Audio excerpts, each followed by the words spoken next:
विश्वं दर्पण दृश्यमान नगरी तुल्यं निजान्तर्गतं पश्यन्नात्मनि मायया बहिर्बोध भूतं यथा निद्रया।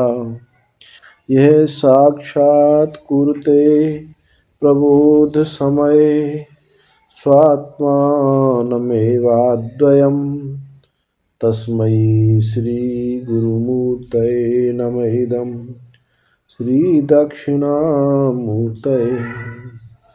माया छाया वराकी कथमिव लभतां मयि अनन्ते प्रतिष्ठाम् अस्थाने चेश्वरत्वं दृढहरिहरा हन्तवन्ये स्फुलिङ्गाः। अद्वैते द्वैतखेला गगननलिनवत् स्वप्नवज्जीवमेला श्रीपूर्णानन्दवाणी श्रुतिशिखरसुधा स्वर्णदीनः पुनातु अखण्डानन्दसम्बोध पूर्तये ब्रह्ममूर्तये सुधास्मितसमाश्लिष्ट नेत्रान्तरस्फूर्तये नमः। श्रीकृष्णार्जुन संकथा मृतनिधे धीरं गभीरं तलं तत्त्वान्वेषण तत्परैरधिगतं कैकेय्येन सधीवरैः किन्तु प्रत्न विचाररत्ननिकरान् आनीय दाने प्रभु श्रीपूर्णानन्दमृतेन कश्चिदिति तं सर्वात्मना संशये। कान्तिशिता मृशति निन्दितशारदेन्दो यत्रैकतो विलसिता मस्ताङ्गशोभा वृन्दावनेऽपि कृतयामुनगाङ्गसङ्गा राधा मुकुन्दयुगलं तदहं नमामि। राधा मुकुन्दयुगलं तदहं नमामि। ॐ पार्थाय प्रतिबोधितां भगवता नारायणेन स्वयं व्यासेन ग्रथितां पुराणमुनिना मध्ये महाभारतम् अद्वैतामृतवर्षिणीं भगवतीम् अष्टादशाध्यायिनीम् अम्ब त्वामनुसन्दधामि भगवद्गीते भवद्वेषिणी। नमोऽस्तुते व्यासविशालबुद्धे फुल्लारविन्दायतपात्रनेत्र येन त्वया भारततैलपूर्णः प्रज्वालितो ज्ञानमयः प्रदीपः। मूकं करोति वाचालं पङ्गुं लङ्घयते गिरिं यत्कृपातमहं वन्दे परमानन्दमाधवम् परमानन्दमाधवम्।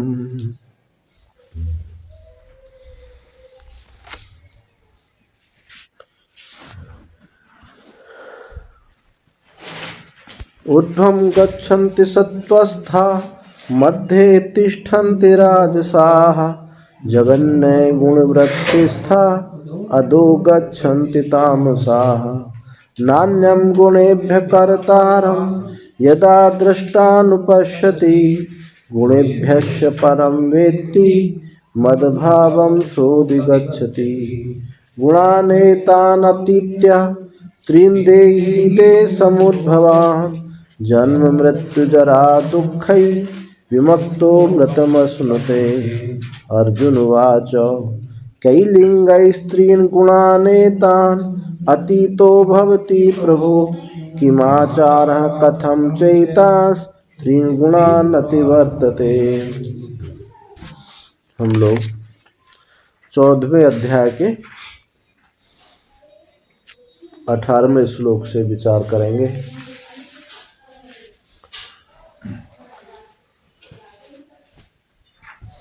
ऊर्ध्वं गच्छन्ति सत्त्वस्था मध्ये तिष्ठन्ति राजसाः जघन्य गुणवृत्तिस्था अधो गच्छन्ति तामसाः। ऊर्ध्वं गच्छन्ति सत्त्वस्थाः, जो सत्व गुण में स्थित हैं, ऊर्ध्वम ऊर्ध्वलोकम गच्छन्ति, जो सत्वगुण में स्थित हैं, सत्वगुण में स्थित हुए जिनका शरीर जब छूटता है तो कहाँ जाते हैं? ऊर्ध्वलोकम अधिगच्छन्ति। ऊर्ध्वलोक विष्णु लोक को, सत्यलोक को, गोलोक को, साकेत लोक को, उन लोकों में उनका गमन होता है। कल बताया था उपासना की, कल चर्चा हुई थी। तो उपासक अपने उपास्य के लोक को गमन करते हैं, और जो लोग राजसाः स्थिताः, रजोगुण में स्थित हैं, रजोगुण में स्थित हैं, वो जो है मध्ये तिष्ठन्ति, मध्य ना ऊपर जाते हैं ना नीचे जाते हैं, बीच में रहते हैं। तो बीच में कौन है? ये मनुष्य लोग, मनुष्य होते हैं और कर्म करते हैं। क्योंकि रजोगुण का कार्य क्या है? कैसे पहचान हुई रजोगुण की? जब प्रवृत्ति होती है, कर्म होता है, तो हम रजोगुण में स्थित हैं। जैसे जैसे सत्वगुण की तरफ बढ़ते जाते हैं, वैसे वैसे हमारी क्रिया क्षीण होती चली जाती है। तो सत्वगुण में, तमोगुण में भी क्रिया नहीं होती, सत्वगुण में भी क्रिया नहीं होती, लेकिन तमोगुण और सत्वगुण में ये अंतर है, वहां सत्ता स्फूर्ति होती है, आनंद का प्रवाह रहता है। ये तमोगुण का आनंद और सत्वगुण का आनंद में अंतर स्पष्ट मालूम पड़ता है। कैसे? आप निद्रा में सो रहे हो, उस समय भी आनंद हो रहा है, परंतु उठ कर के गंगा जी स्नान कर लिया, अब जो सत्ता स्फूर्ति हुई उस समय स्नान करने के बाद में, तब आपको लगता है कि उस समय लगता है चलो भाई रोज गंगा स्नान करना चाहिए। ये क्या है? सत्व गुण का आनंद है। और लेकिन तमोगुण के स्नान, तमोगुण के आनंद में ये मालूम नहीं पड़ता, ये नहीं कहा जाता है ऐसा कि भाई रोज सो, रोज सो। जब आप सत्वगुण में प्रतिष्ठित हुए तो आपको उस तमोगुण के आनंद का भोग करने में ग्लानि होती है। अरे कितने घंटे समय बर्बाद कर दिया। ये है दोनों के आनंद में अंतर। जब आप गंगा जी में स्नान कर लेते हैं, जो एकदम सत्ता स्फूर्ति जागृति होती है, तब लगता है कि कितना हमने सो करके ये समय बर्बाद कर दिया, जबकि दोनों में आनंद है। तो ये आनंद, क्रिया दोनों में नहीं है, दोनों में आनंद है, परंतु एक आनंद का भोग करके वहाँ जो है पश्चाताप होता है, और एक में प्रसन्नता होती है। जिस कर्म के करने से चित्त की प्रसन्नता हो, वो सत्वगुण कार्य है, वो धर्म कार्य है। और जिस कर्म के करने से, उसका भोग करने से चित्त में ग्लानि होती है, वो अधर्म है, पाप कर्म है। तो भगवान ने कहा कि जो सत्वगुण में स्थित हुए हैं, वो शरीर छोड़ते हैं तो ऊर्ध्वम गच्छन्ति, वो ऊर्ध्व लोक को प्राप्त होते हैं। विष्णु लोक को, शिव लोक को, कैलाश लोक को, साकेत लोक को, वहाँ सत्य लोक को, ब्रह्म लोक को प्राप्त होते हैं। और जो रजोगुण में शरीर छूटता है, वो मनुष्य लोक को प्राप्त होते हैं। मनुष्य लोक में और भी रहते हैं, पशु भी रहते हैं, त्रियक योनि रहती हैं, सर्प रहते हैं, सरीसृप। त्रियक योनि माने, जो त्रियक योनि किसे कहते हैं? जो आगे से खाते हैं, तिरछा होकर के जो पीछे से मल निकलता है। ऊर्ध्व स्रोत त्रियक स्रोत, उधर स्रोत कौन है? ये मनुष्य है, ऊपर से आहार लेता है। पशु जो है तिरछे, त्रियक, तिरछे होकर के आहार लेते हैं। शरीर स्रप उन्हें कहते हैं जो लेट करके चलते हैं, पैरों से नहीं चलते। सर्प आदि जो त्रियक योनि है वो शरीर स्रप। शरीर स्रप जो लेट करके सरक सरक के चलते हैं वो शरीर स्रप, वो भी मनुष्य लोक में है, परंतु वो तामस तमोगुण का फल है। मनुष्य लोक उसको कहते हैं जहां कर्म करने की सामर्थ्य होती है। भले इस मनुष्य लोक में रह करके भी जिनमें कर्म करने की सामर्थ्य नहीं है वो मनुष्य लोक नहीं है, वो तामस लोक की ही उनको प्राप्ति है। जघन्य गुण वृत्तिस्था अधो गच्छन्ति तामसाः। जघन्य है, जघन्य गुण, निंदनीय निंदनीय गुण। कौन सा निंदनीय गुण है? तमोगुण। इस तमोगुण की वृत्ति में जो स्थित है अधो गच्छन्ति, वो पशु आदि योनियों को प्राप्त होते हैं। देखो सत्वगुण में स्थित हुआ हम ऊर्ध्वलोक, सत्वगुण का कार्य लाभ हमको ये नहीं समझना चाहिए कि हम सत्यलोक आदि को गमन करें। ये बात बहुत छोटी हो जाती है। सत्वगुण का कार्य यह होना चाहिए कि हम भगवत भजन करके यहीं मुक्त हो जाएं। सत्वगुण की वृद्धि से आहार शुद्धौ, सत्व शुद्धौ, सत्व शुद्धौ, ध्रुवा स्मृति, ध्रुवा स्मृति सर्वग्रंथि विमोक्षण। श्रुति कहती है आहार की शुद्धि से सत्व शुद्धि अंतःकरण की शुद्धि होती है। सत्वगुण में स्थित होते हैं। और सत्वगुण का कार्य क्या होना चाहिए? ध्रुवा स्मृति, हमारी स्मृति निश्चित होनी चाहिए। कैसे निश्चित होए? कि हम भजन करके, साधन करके भगवत तत्व को जान लें। ऊर्ध्व लोकों को गमन करना तो ये बहुत छोटी बात रहती है। विवेकहीन है और सत्व गुण बढ़ा है, वो तो लोकों की प्राप्ति उनको होती है। और जो विवेकवान है और सत्व गुण बढ़ा है वो मुक्ति के लिए प्रयत्न करते हैं। जो सत्व गुण में स्थित हैं उनकी ये दो ही गति होती है, या तो ऊर्ध्वलोक को प्राप्त होंगे या अपने जन्म मृत्यु के चक्र को छुटाने के लिए प्रयत्न करेंगे। और तमोगुण में, रजोगुण में, वहां तो विवेक होने का प्रश्न नहीं उठता। यदि रजोगुण वाले को विवेक हो, तमोगुण वाले को तो विवेक होना संभव नहीं।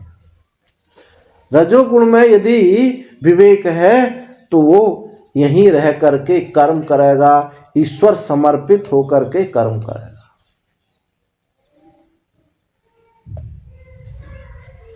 तो इन गुणों का भी हम उपयोग कर सकते हैं। सबके जीवन में सत्व भी, रज भी, तम भी, तीनों गुण हैं। और हम तमोगुण का भी विवेक कर, यदि तमोगुण में विवेक हो जाए तो उसका भी हमारे जीवन में उपयोग है। कैसे उपयोग है?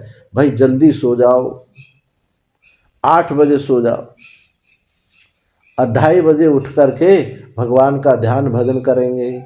इस तमोगुण का उपयोग हो गया। रजोगुण का उपयोग हम किए बिना रह नहीं सकते। तो सेवा कार्य करें, तीर्थ यात्रा करें, परिक्रमा करें, यह रजोगुण का उपयोग हो जाता है।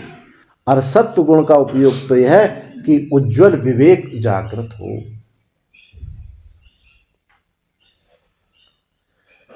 जो सत्व गुण में स्थित हुआ है उसकी दो ही गति होती हैं, या तो विवेक करेगा या फिर लोगों को। जो विवेक रहित सत्व गुण बढ़ा है वो तो इन लोगों को प्राप्त हो जाता है, और जो विवेकवान है वो यहीं विवेक करके मुक्त हो सकता है। आगे भगवान कहते हैं,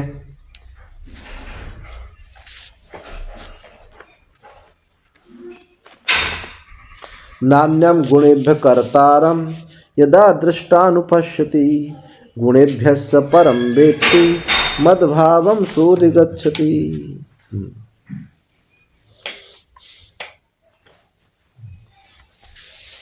पुरुषस्य प्रकृतिस्थ रूपेण मिथ्या ज्ञानेन युक्तस्य भोग्येषु गुणेषु सुख दुख मोहात्मकेषु सुखी दुखी मूढ़ोऽहमस्मि इति रूपम यह संज्ञा तत्कारणं पुरुषः सत्सद्योनि जन्म प्राप्ति लक्षणस्य संसारस्य समासेन पूर्वद है।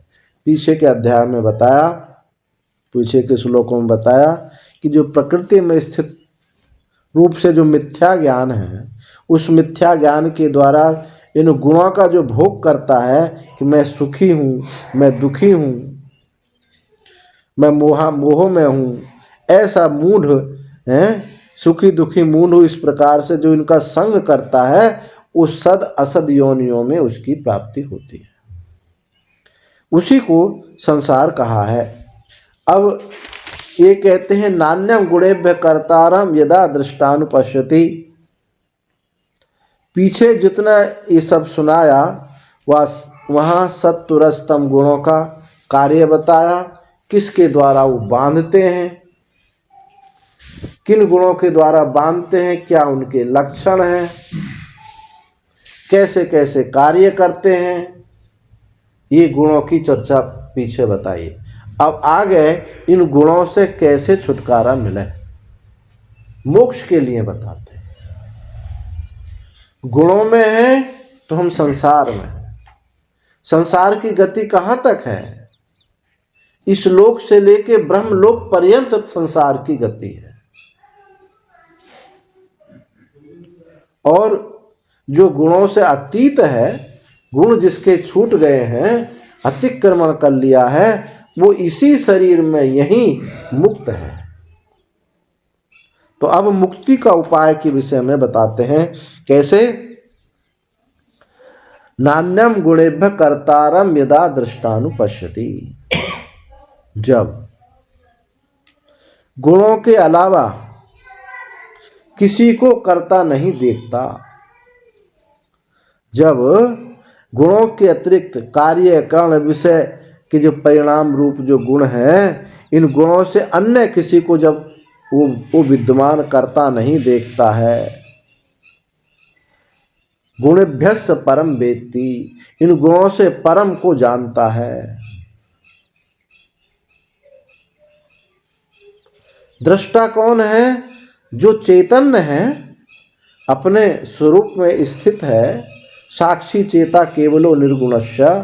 वो दृष्टा जब ये देखता है कि मैं कुछ नहीं करता, मैं करता नहीं हूँ, भोगता नहीं हूँ, गुण गुणों में बरत रहे हैं, ये प्रकृति कर रही है, प्रकृति कर रही है, करा रही है, मैं तो असंग चैतन्य दृष्टा हूँ। जो कर्ता यदि अपने को मानता है तो क्या हो जाता है? वो परिच्छिन्न हो जाता है, सीमित हो जाता है। मैं अपरिच्छिन्न हूँ, अनंत हूँ, व्यापक हूँ, पूर्ण जागृत हूँ, ऐसा जो अपने को जानता है।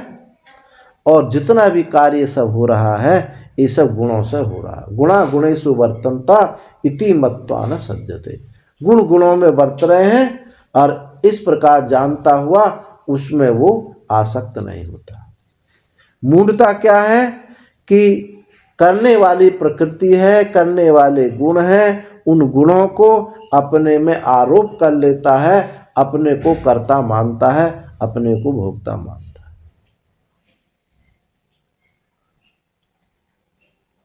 कार्य हो रहे हैं देह के,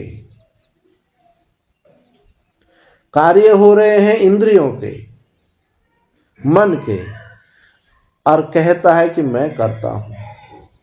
ये जो अध्यास कर लेता है, ये अध्यास ही ये पुनर्जन्म जन्म मरण संस्कृति का हेतु होता है। ज्ञान क्या है कि मैं असंग चेतन दृष्टा हूं, मैं कर्ता भोक्ता नहीं हूं, अद्वैत हूं, अद्वितीय हूं, ये ज्ञान है। और इस संसार के मैं संसारी हूं, सुख दुख भोगता हूं, करता हूं, ये अज्ञान है। तो पहले भूल ये करता है कि ये जो विषय है ये सत्य है। दूसरी भूल करता है कि ये बहुत महत्वपूर्ण है। तीसरी भूल करता है ये बहुत हमारे लिए उपयोगी है। और चौथी भूल करता है कि ये मुझको मिल जाने चाहिए, ये मुझे ही मिले, किसी दूसरे को ना मिले। ये जो भ्रांति होती है यही हमको बांधता है। यदि ये विषय हैं, सत्य हैं, सुंदर हैं, महत्वपूर्ण है, केवल यहां तक कि हम रुक जाते हैं तो भी ये विषय हमको बांधने वाले नहीं होते। ये किसकी स्थिति है? ये भक्त की स्थिति है। संपूर्ण संसार ये ईश्वर का बगीचा है। ईश्वर की कितनी सुंदर कृति है। जो ऐसा सोचता है वो उसको ये दुख नहीं प्राप्त होता। और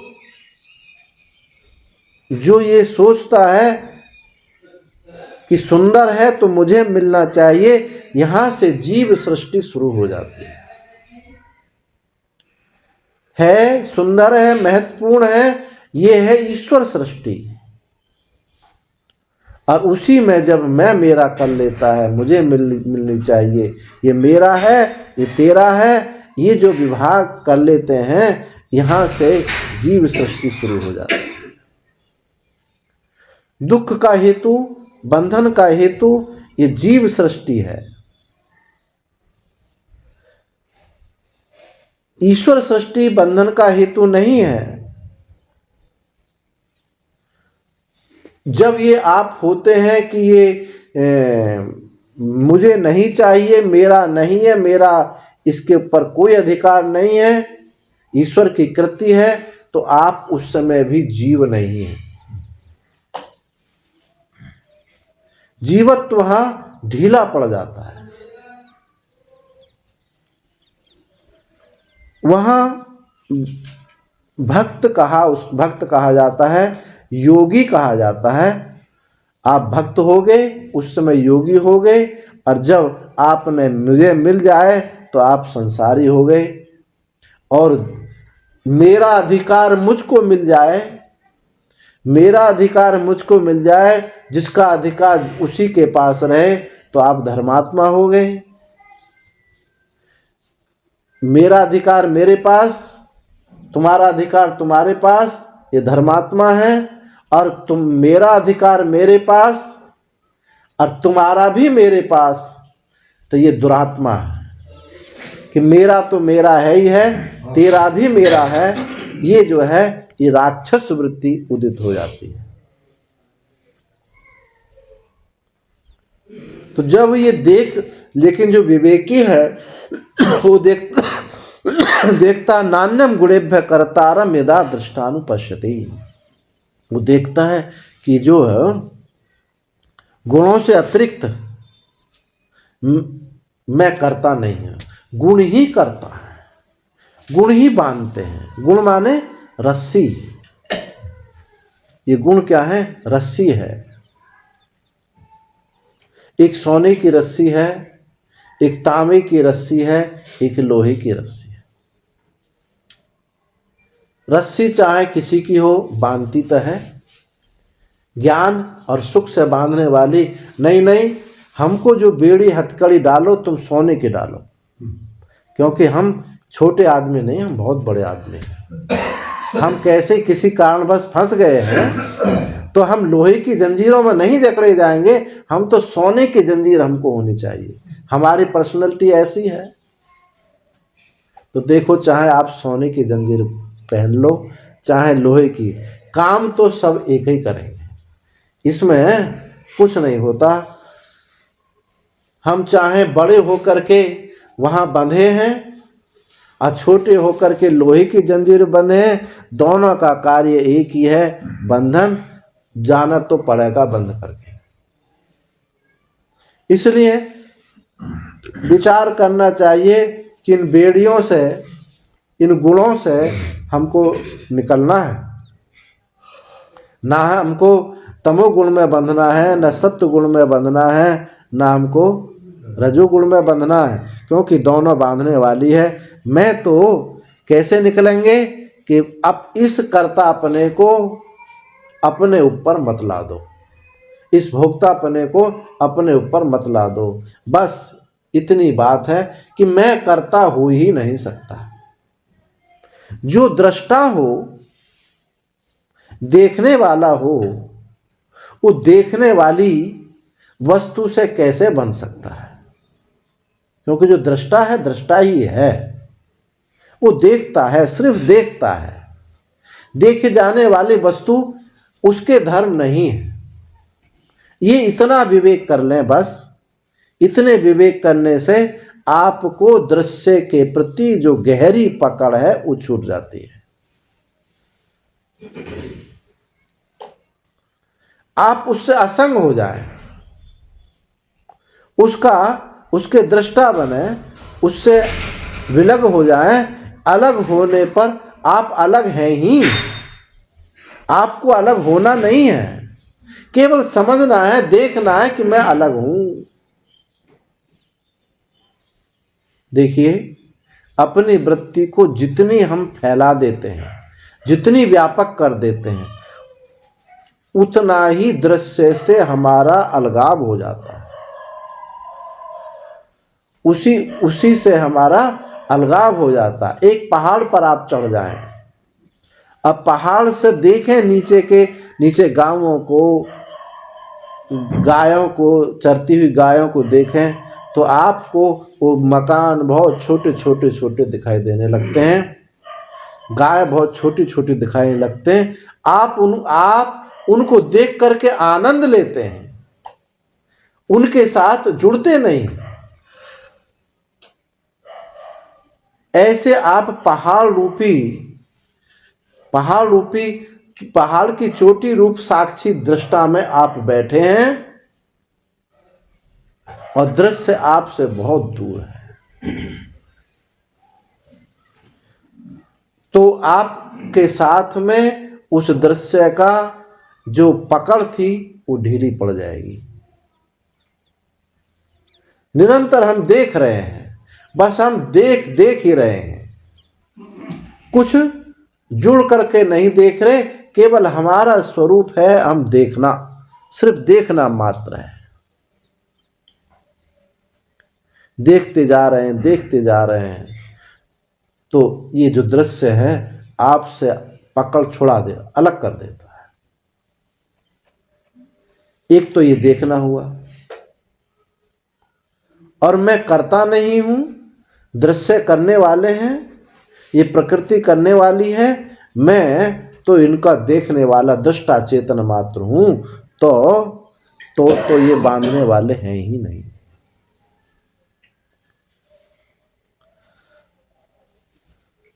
गुणेभ्यस्य परम वेत्ति, गुणों से मैं परम हूं, बहुत अलग हूं। जो गुणों से इस परम को जान लेता है वो क्या जानता है? मद्भावम सोऽधिगच्छति। मद्भाव क्या है? स्वरूप भाव, अपने स्वरूपस्थ हो जाता है। जो गुणों से अपने को परम जानता है, गुण पर हैं। एक गुणों से अलग होना अलग बात है, अब गुणों से पर को जानना अलग बात है। पहली पंक्ति में बताया कि गुण जो है यही करता है, मैं इनको देखता हूं। फिर दूसरी पंक्ति में बताया गुणेभ्यस्य परम वेत्ति, गुण से परम जानता है। तो दोनों में बात अलग हो गई है। एक जैसी देखने में लगती है। पहले दृष्टा दृश्य विवेक होता है, इससे त्वम पद का शोधन होता है, और शोधन करके उससे हम अलग हट करके अपने को देखता है। दृश्य की कोई अस्तित्व नहीं है, ये अलग बात हो गई। तो पहले अभावाकार वृत्ति होती है, निषेधाकार वृत्ति होती है। यहां आप अलग अलग अलग होते चले जाते हैं, और जो अलग हुआ है उसको परम जान लेता है तो अपने स्वरूप को प्राप्त हो जाता है। कैसे परम जानेगा? कि मैं सत्यम ज्ञानम अनंतम ब्रह्म, मैं सत्य हूं, ज्ञान स्वरूप हूं, अनंत हूं। और यदि कहे कि मैं दृश्य से अलग हूं, अलग बात, यहां अविद्यांश बना हुआ है। और मैं परम स्वरूप हूं, यहां अविद्यांश नहीं है। जैसे कहा जाए अविद्यत्वे सति अपरोक्षत्वम, अपरोक्ष की परिभाषा बताई कि अविद्यत्व सति मन इंद्रियों का मैं विषय नहीं हूं। जो मन इंद्रियों का विषय नहीं है उसको अपरोक्ष कहते हैं। एक बात अपरोक्ष की ये बात आई। दूसरी बताई मैं स्वयं प्रकाश हूं, अपरोक्ष हूं। दोनों बातों में जमीन आसमान का अंतर होगा। मैं मन वाणी का विषय नहीं हूं, अपरोक्ष हूं, इसको भी अपरोक्ष कहा जाता है। परंतु मैं स्वयं प्रकाश हूं, ये जो अपरोक्ष है, दोनों में बहुत बड़ा अंतर होता है। क्या अंतर होता है? मैं मन वाणी का विषय नहीं हूं, मन और वाणी की सत्ता को आप स्वीकार कर रहे हैं, ये हैं और इनसे मैं अलग हूं। ये जो है दृष्टा दृश्य विवेक है, ये जो है स्वरूप बोधता नहीं है। क्योंकि आपकी दृष्टि में दृश्य है, मन वाणी है, उनका अस्तित्व है, आप उससे केवल अलग हुए हैं। आपने स्वम पदार्थ का शोधन हुआ है सिर्फ। ये त्वम पदार्थ ब्रह्म है ये नहीं जाना है, तो त्वम इसमें स्वयं प्रकाश अपरोक्षत्वम, इसमें त्वम पद जो है, त्वम पद की ब्रह्मता सिद्ध हुई है। मैं ब्रह्म स्वरूप हूं, प्रकाश स्वरूप हूं। यहां अब दृश्य का अत्यंत अभाव। इसलिए यह कहा परम गुणेभ्यस्य परम वेत्ति, गुणों से जो अपने को परम जानता है वही मद्भावम, मेरे भाव को प्राप्त होता। मद्भाव यानी अपने स्वरूपता को प्राप्त हो जाता है। गुणों से अतीत हो गया, अपनी स्वरूपता को जान गया। अब यहां पर दृश्य का अत्यंत अभाव है। दृश्य आपको बांध नहीं सकता, चाहे आप किसी भी प्रकार से विचरण करें। ये परम भाव को प्राप्त हो जाता है। जो दृष्टा दृश्य विवेक को ही परिपूर्णता समझ लेते हैं कि दृश्य है, मैं दृष्टा हूं, वो उनकी मुक्ति में संशय है। उनकी मुक्ति में संशय होता है कि वो मुक्त हैं या नहीं। आगे बताते हैं गुणानेतान अतीत्या त्रिंदे ही देह समुद्भवान, जन्म मृत्यु जरा दुख ही विमुक्तो अमृतम असुनते।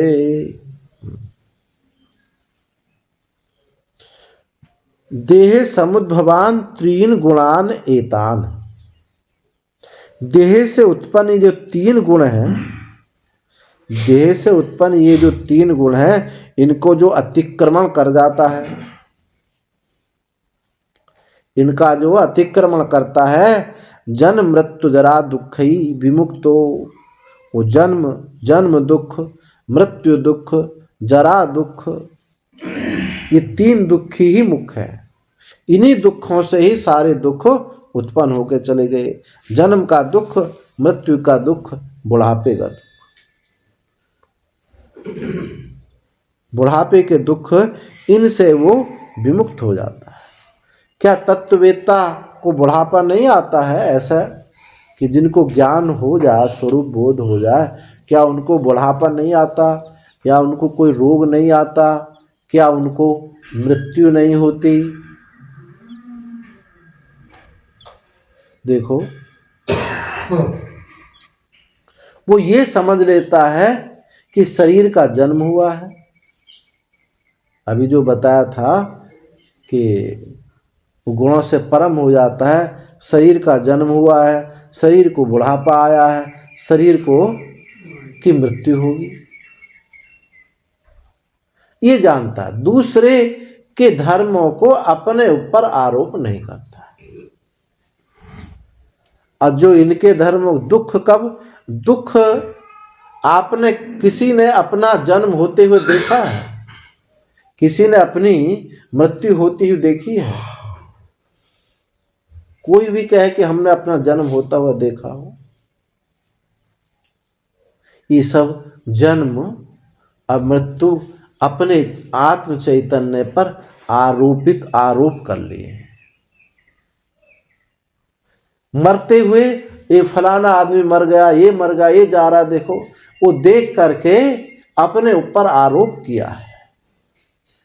मरने को किसी ने नहीं देखा, जन्मते हुए को किसी ने नहीं देखा। ये कुछ सुन करके, कुछ देख करके, कुछ कल्पना करके अपने ऊपर सब आरोप किए हुए हैं। प्रत्यक्ष अनुभव किसी का नहीं।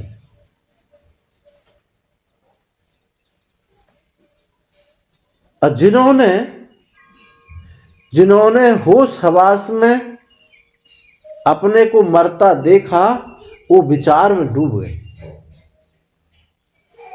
उनको विचार हुआ कि जब ये मैं मर गया हूं तो फिर किसने देखा, फिर ये जान कौन रहा है?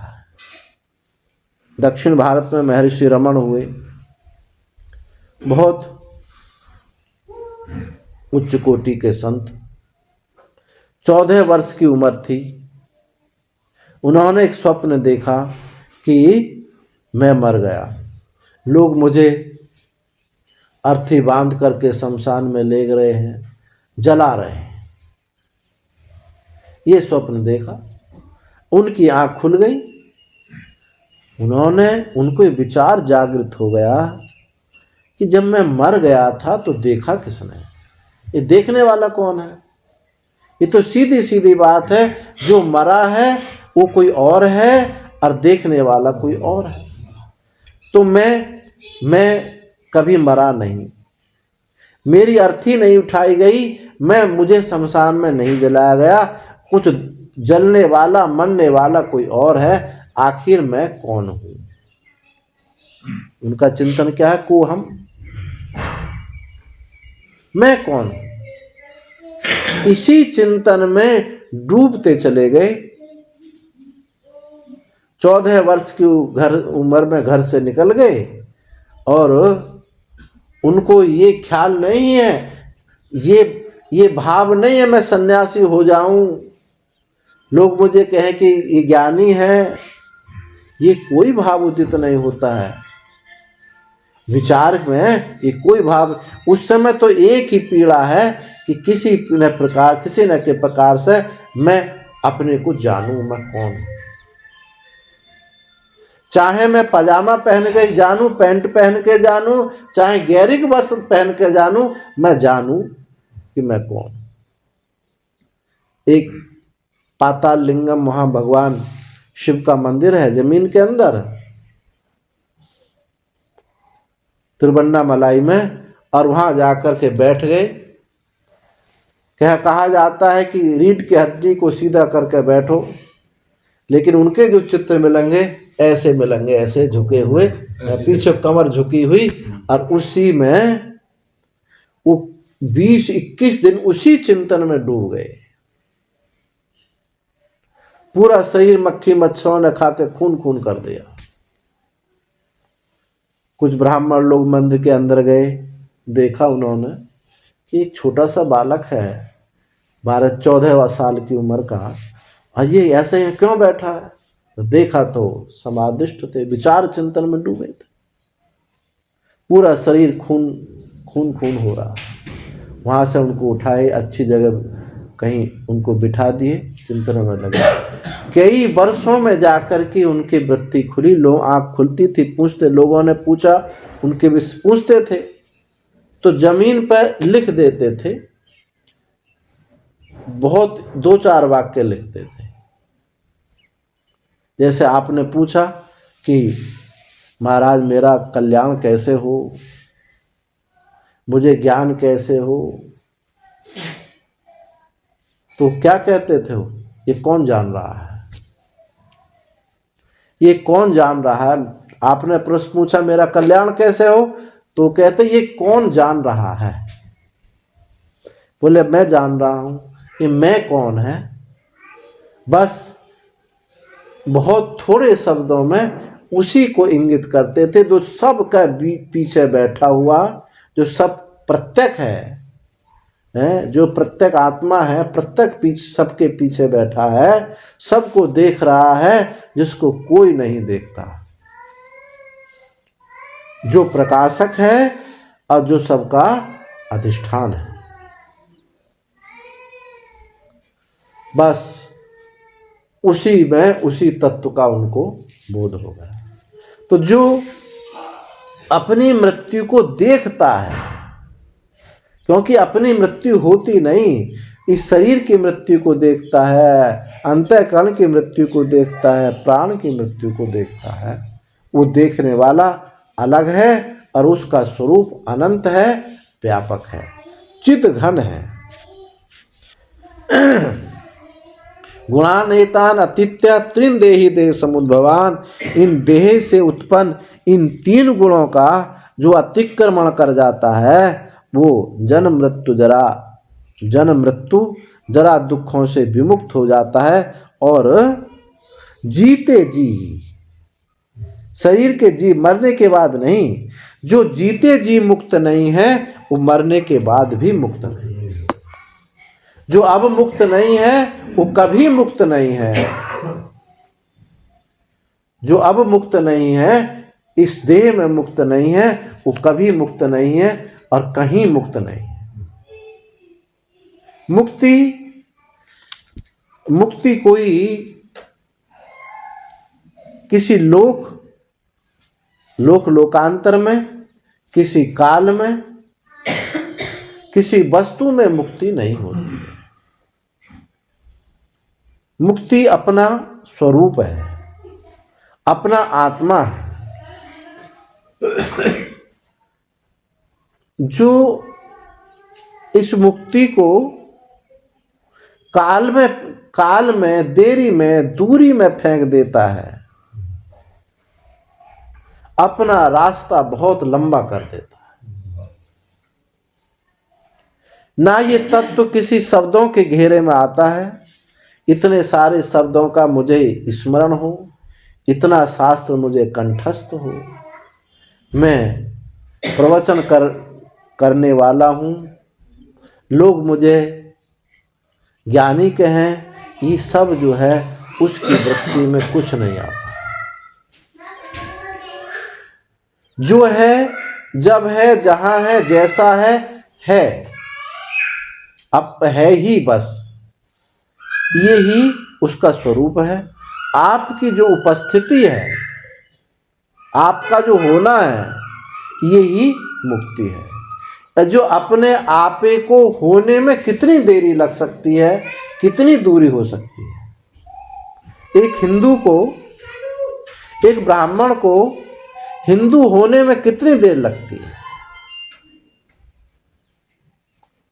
एक ब्राह्मण को हिंदू होने में कितनी देर लगती है ही, बस समझना, बस अपने को, अपने अस्तित्व को स्वीकार कर लो। भूल कहां कर रहे हैं, अपने को स्वीकारते नहीं, अपने होने को कि मैं हूं, अपने होने को जो स्वीकारते नहीं है, यही बंधन है। अपने होने को जो अपने जो होना, अपना अस्तित्व है, उसको किसी के साथ जोड़ लेते हैं, किसी के साथ कंप्रोमाइज करते हैं, समझौता करते हैं, यही बंधन है। मैं हूं ही बस, इसमें क्या परेशानी है? हूं ही बस, मैं हूं। कुछ बन करके, कुछ बिगड़ करके, कुछ जुड़ करके, घट करके हूं नहीं हूं, बस हूं ही। ये है ज्ञान। और मैं देह हूं, ये आपने समझौता किया। फिर देह हूं यहां तक ही नहीं रुकते, देह के संबंधी, संबंधियों के संबंधी, अब वो एक श्रृंखला, परंपरा में बह जाते हैं।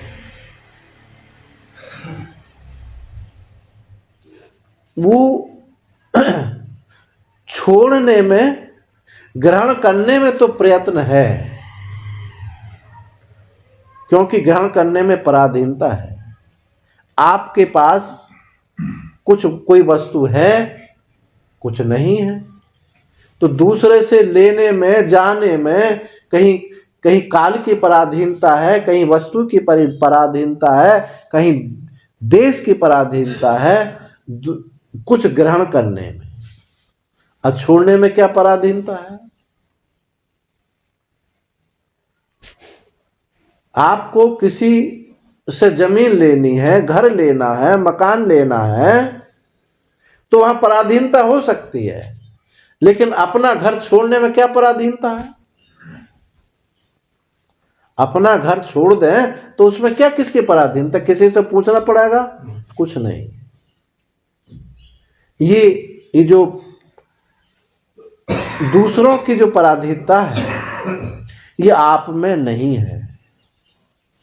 आप केवल निर्मल हैं, स्वच्छ हैं, स्वतंत्र हैं। आपको किसी की पराधीनता नहीं। पराधीनता आपने ना समझी से ओढ़ी है। बस जो पराधीनता है, वो उन पराधीनता को छोड़ दो, बस यही मुक्ति है। मुक्ति हित्वा अन्यथा रूपम स्वरूपेण अवस्थिति। मुक्ति क्या है? अन्य रूपों का परित्याग। बस ब्रह्माकार वृत्ति है, एक घटाकार वृत्ति है। घटाकार वृत्ति कब कैसे होगी? कि अन्य आकारों का परित्याग आपको मठाकार, कमंडलाकार, इन वृत्तियों को छोड़ो, घट के साथ जोड़ो, घट के साथ तादात्म्य कर लो। ये घटाकार वृत्ति है, और घट को जाना, ये घट है, अहम घटम जानामि, ये घट है, मैं जानता हूं। ये क्या हो गई? घटाकार वृत्ति हो गई। अन्य आकारों का परित्याग वहां। घटाकार वृत्ति में अन्य आकारों का परित्याग है, और घट के साथ तादात्म्य है, और घट को मैंने जाना, ये घटाकार वृत्ति है। अब ब्रह्माकार वृत्ति क्या है? अन्य आकारों का परित्याग। विषय अपना आपा अन्य नहीं है। घट वहां अपने से भिन्न है, घट भिन्न है अपने से, अन्य आकारों का छोड़ करके घट के साथ तादात्म्य है, और यहां अपना आपा है, अपने आपे में केवल अन्य आकारों का परित्याग है। अन्य आकारों का परित्याग होने से अपना आपा ही बचता है, और वो अपना आपा ही है, अपने से दूर नहीं है। बस ब्रह्मवृत्ति। कितनी सीधी बात है, कितनी सीधी बात है। जो ब्रह्मवृत्ति को हम समझते नहीं है, वो ब्रह्मवृत्ति केवल इतना ही है, अन्य आकारों का परित्याग। तादात में नहीं है, घट में तादात में है। बस मैं हूं ही, मैं देह नहीं हूं। अन्य आकार क्या है? देह है, पिता है, पुत्र है, वर्ण आश्रम है, या अन्य देश काल पिस्याति वर्तितम ब्रह्म तत्व से भाव आत्मनि। देश काल वस्तु ये सब अपने से अन्य है, अन्य आकारों का परित्याग हुआ, आप अपना आपा ही अवशिष्ट हुआ।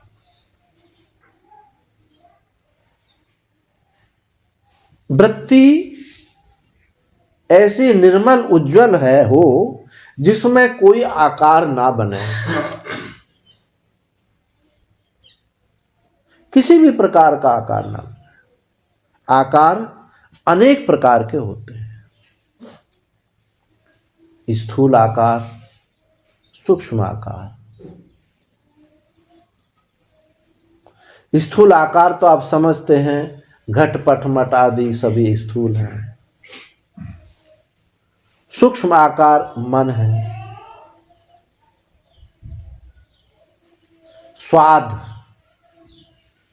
स्वाद भी एक आकार है, शब्द भी एक आकार है। मैं ब्रह्म हूं, मैं साक्षी हूं, ये भी एक आकार है। आकार कहां तक जाता है? शून्य भी एक आकार है। अभाव प्रत्यय जो है वो एक आकार है, शून्य आकार है।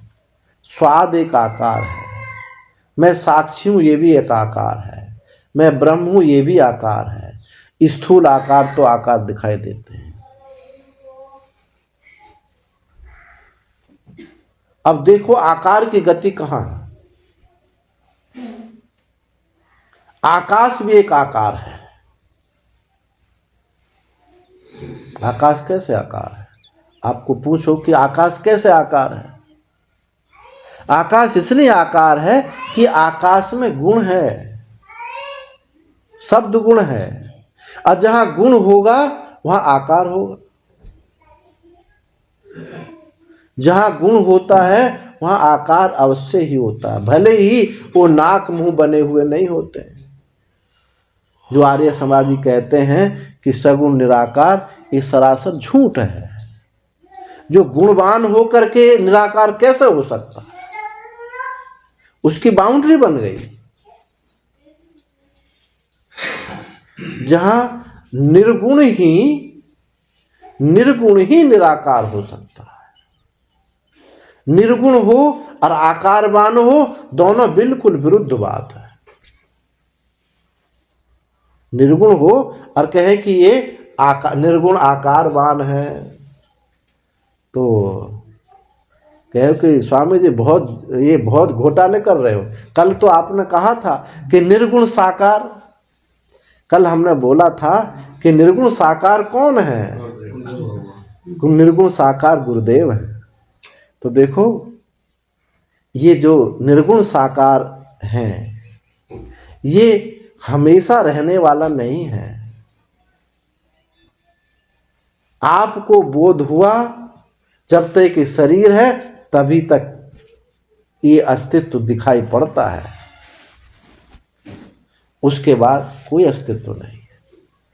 वो बोध के लिए ऐसा हुआ है, उस चैतन्य में ऐसा आकार हुआ है बोध के लिए, वस्तुतः नहीं। तो जो निर्गुण हो उसमें आकार नहीं होता। तो ऐसी जो ब्रह्म वृत्ति है, जहां कोई गुण नहीं है, कोई आकार नहीं है, ऐसी वृत्ति जिसके उदर में कोई आकार नहीं बना है, वो चरम वृत्ति है, ब्रह्म वृत्ति है, अखंड वृत्ति है, वो आपका स्वरूप है। जब वृत्ति में कोई आकार नहीं होता है तो वृत्ति अपने अधिष्ठान चैतन्य से एक हो जाती है, वो अकाल हो जाती है, आदेश हो जाती है, अवस्तु हो जाती है। जिस वृत्ति में कोई आकार ना हो वो अपने अधिष्ठान चैतन्य से एक होती है। घड़ी है सामने, उसमें निशान बने 1 2 3 4 ऐसे निशान बने,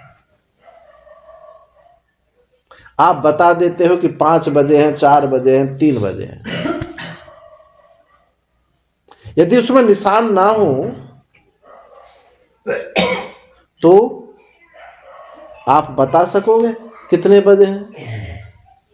ये जो कलना है, जो भेद है, इन्हीं से काल बनता है, इन्हीं से देश बनता है।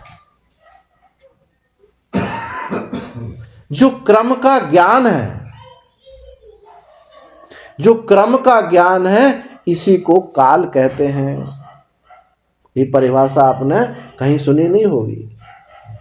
क्रम का ज्ञान, क्रम, इसके बाद ये, इसके बाद ये, इसके बाद ये, काल बन गया ना। ये काल बन गया। क्रम का ज्ञान को काल कहते हैं। दैर्घ्य विस्तार को सीमा कहते हैं। सीमा, हाँ, जब कहा इतना बड़ा, इतना बड़ा, इतना बड़ा, इतना बड़ा, तो देश बनते चले गए। तो जिस वृत्ति में आकार नहीं बनता है, चाहे कालाकार हो, चाहे देशाकार हो, और चाहे वस्तु आकार हो, जो देश काल वस्तु के परिच्छेद का अत्यंत अभाव है, अभाव है, अत्यंत अभाव है। एक तो अभाव है, अन्योन्य अभाव है, यहां अत्यंत अभाव है। प्रागाभाव, प्रध्वंसाभाव, अन्योन्याभाव, ये अभाव नहीं है,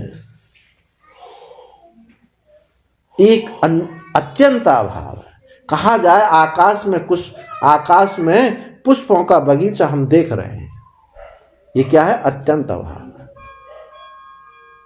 तो जहां देश काल वस्तु का अत्यंत अभाव है, वो जिस वृत्ति में, वो वृत्ति ब्रह्ममयी होती है। तो यहां अमृतम अश्नुते, वो जो है अमृत को प्राप्त हो जाता है। प्राप्त, बस जो अमृत की प्राप्ति थी, अप्राप्त की भ्रांति थी, जो अप्राप्त की भ्रांति थी वो छूट गई कि मुझे प्राप्त ही है, प्राप्त ही है। तो वहां जन्म मृत्यु जरा दुख, ये जो कंप्रोमाइज किया हुआ था, समझौता किया हुआ था, ये नहीं। बिल्कुल स्पष्ट बात है कि ज्ञान ही ज्ञान है।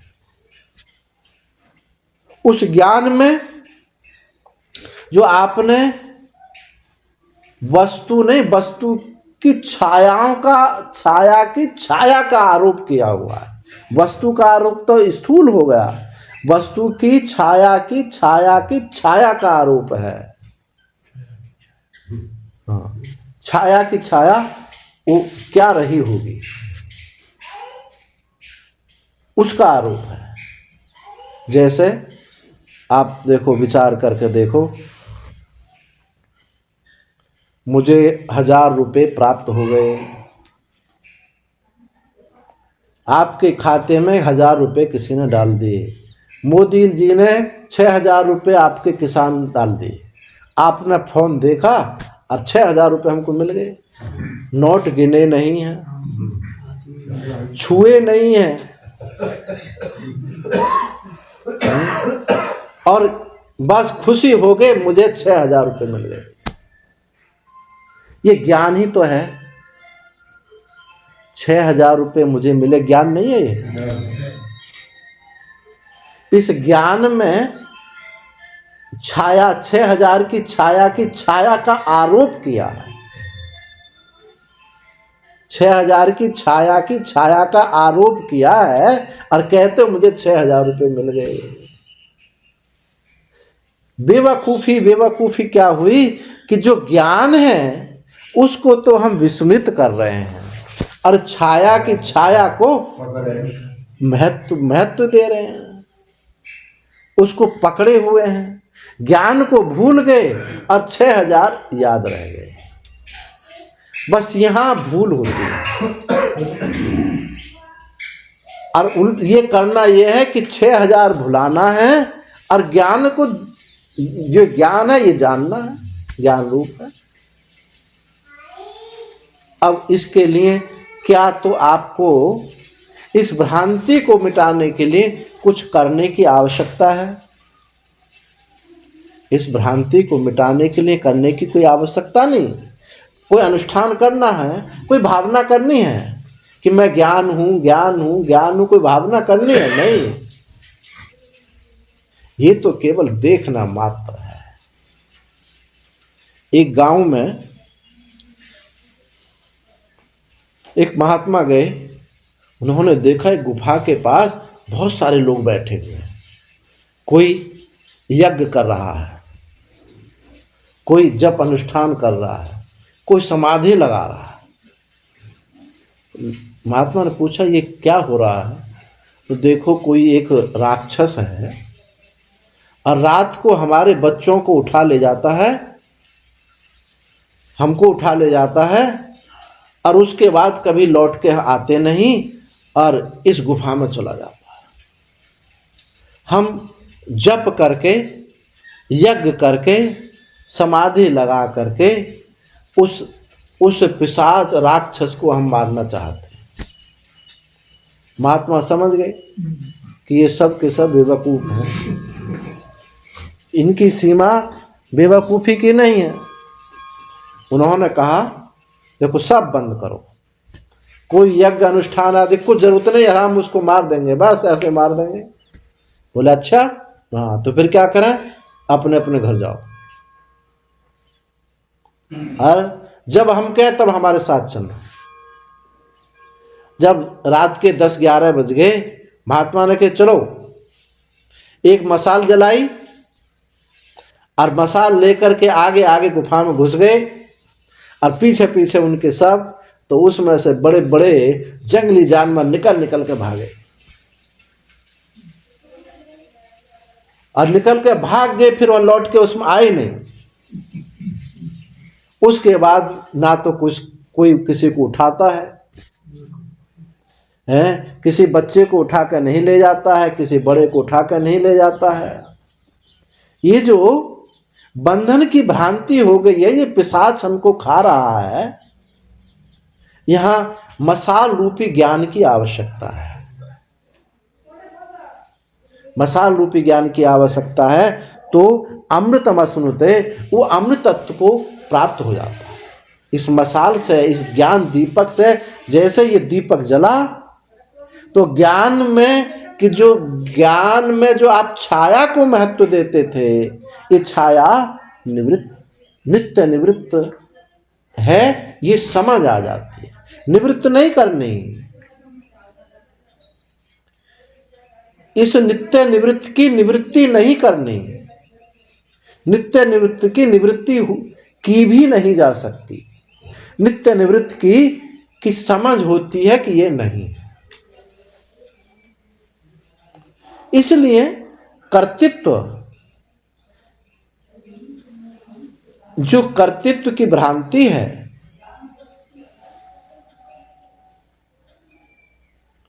वो दुख देती है। कहे कि मैं तो इस प्रतीति को मिटा दूंगा, कोई कहे कि मैं समाधि लगा करके इस प्रतीति को मिटा दूंगा, तो ये उसकी भूल है। ये समझना है कि प्रतीति है, प्रतीति माने कुछ नहीं, ना प्रतीति तयोर बाधा किंतु मिथ्यात्व निश्चया। जो वस्तु है नहीं उसको आप कैसे मिटाएंगे? जो वस्तु कभी हुई नहीं, जो वस्तु है नहीं उसको मिटाया नहीं जाता, उसको समझा जाता है कि ये है ही नहीं।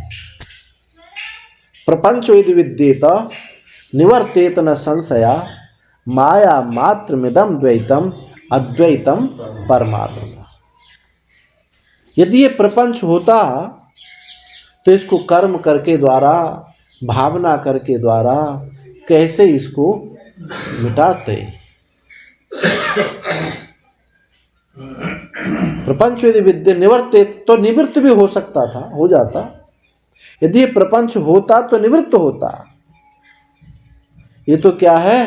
केवल दिखता भर है। माया मात्र में दम द्वैतम अद्वैतम परमार्थ, केवल दिखता भर है नहीं। बस समझ जाए यही ज्ञान है। अपने अस्तित्व को स्वीकार कर लें, अपने अस्तित्व को स्वीकार कर लें।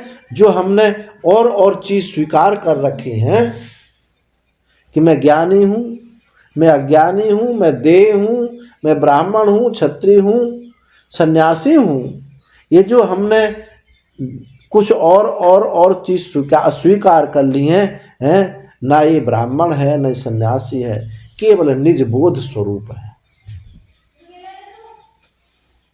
बस अपना अस्तित्व, अपना उपस्थिति, आपकी जो उपस्थिति है ये ऐसी उपस्थिति है, ये उपस्थिति कभी नहीं थी,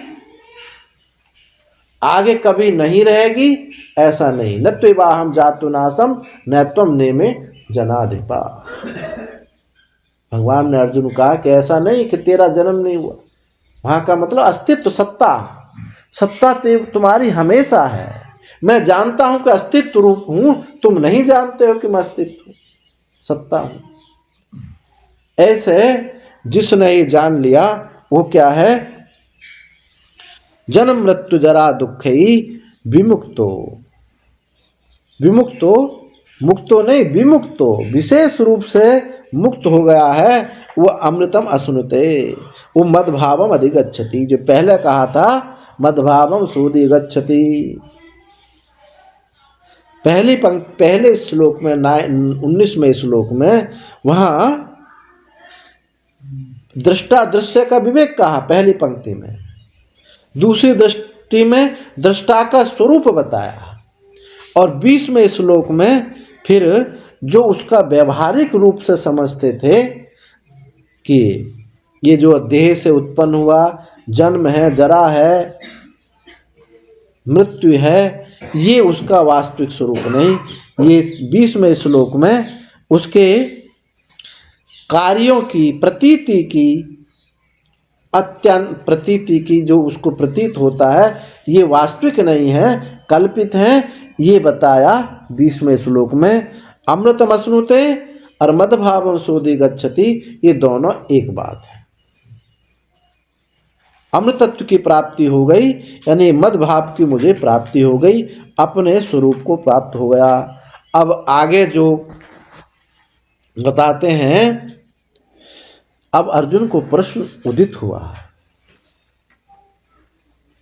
कि जब ये जो मदभाव को प्राप्त हुआ है, जो अमृतत्व को प्राप्त हुआ, ब्रह्म संस्थो अमृतत्व में थी, जो ब्रह्म संस्थ है, अमृतत्व की जिसको प्राप्ति हुई है, वो उसका कोई लक्षण तो होगा, कैसे जाना जाए?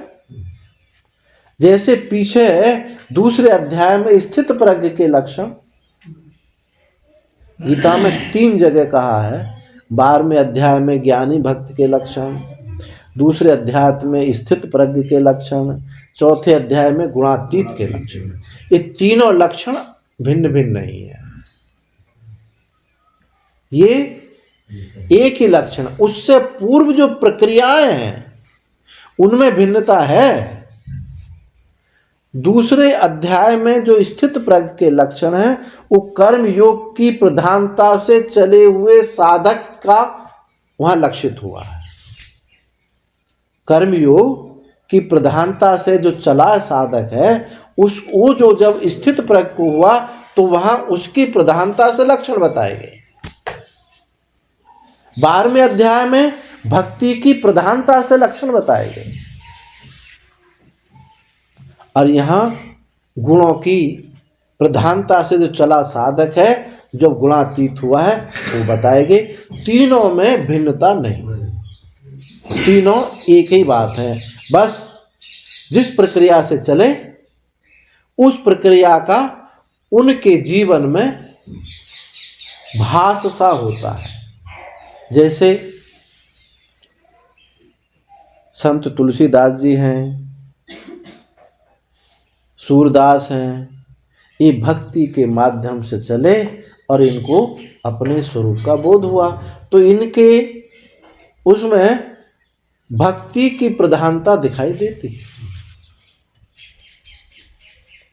और जो योग के अभ्यास से चला, उनके जीवन में समाधि आदि का अभ्यास दिखाई देता है। जो दृष्टा दृश्य के विवेक से चला, उनके जीवन में बोध होने के अनंतर भी दृष्टा दृश्य की प्रधानता दिखाई देती है। और जो विचार के द्वारा चला, उनके जीवन में विचार की प्रधानता दिखाई देती है। वो ऐसा नहीं है कि इन सबने अलग अलग तत्व को जाना हो, ऐसा नहीं, सबने उसी तत्व को जाना। सुखदेव जी अवधूत हैं, वशिष्ठ जी पुरोहित हैं, राजा जनक राज्य कर रहे हैं। तीनों के ज्ञान में कोई न्यूनता नहीं, ज्ञान की कोई भूमिका नहीं होती। ज्ञान में कहो कि नहीं हमने तो पढ़ी है योग वासिष्ठ में ज्ञान की भूमिका है, ज्ञान की 7 भूमिका हमने पढ़ी है, वो ज्ञान की भूमिका नहीं है, वो अंतःकरण ध्यान की भूमिका है। जैसे जैसे जिसका अंतःकरण मलिनता को प्राप्त हो जाता है, ऐसी भूमिका दिखाई देती है। ज्ञान में कोई तारतम्यता ऊंचा नीचे नहीं होता है, वो ध्यान की भूमिका है। कैसे कैसे कैसे किस किस का मन जो है किस स्थिति को प्राप्त हुआ है, ध्यान की भूमिका। तो अब आगे जो बताएंगे वो इस गुणातीत के लक्षण आगे अब यहाँ से प्रारंभ होते हैं। तो उन्होंने यही प्रश्न पूछा कि लिंग स्त्रीन गुणानेतान, इन तीनों गुणों को जो अतिक्रमण किए हुए है, इन तीनों गुणों का जो अतिक्रमण किए हुए है, वो किमाचारः, कैसा आचार करता है, क्या वो यज्ञ आदि करता रहता है, क्या वो समाधि लगाता है, क्या भगवत गुणगान करता रहता है, क्या दृष्टा दृश्य का विवेक करता रहता है, ऐसा क्या आचरण करता है, उसका आचरण क्या है। कथम च एतान त्रिगुणान वर्तते, और कैसे इन तीनों गुणों का अतिक्रमण किए होता है। ये अर्जुन का प्रश्न है, इसको अब कल यहाँ से शुरू करें।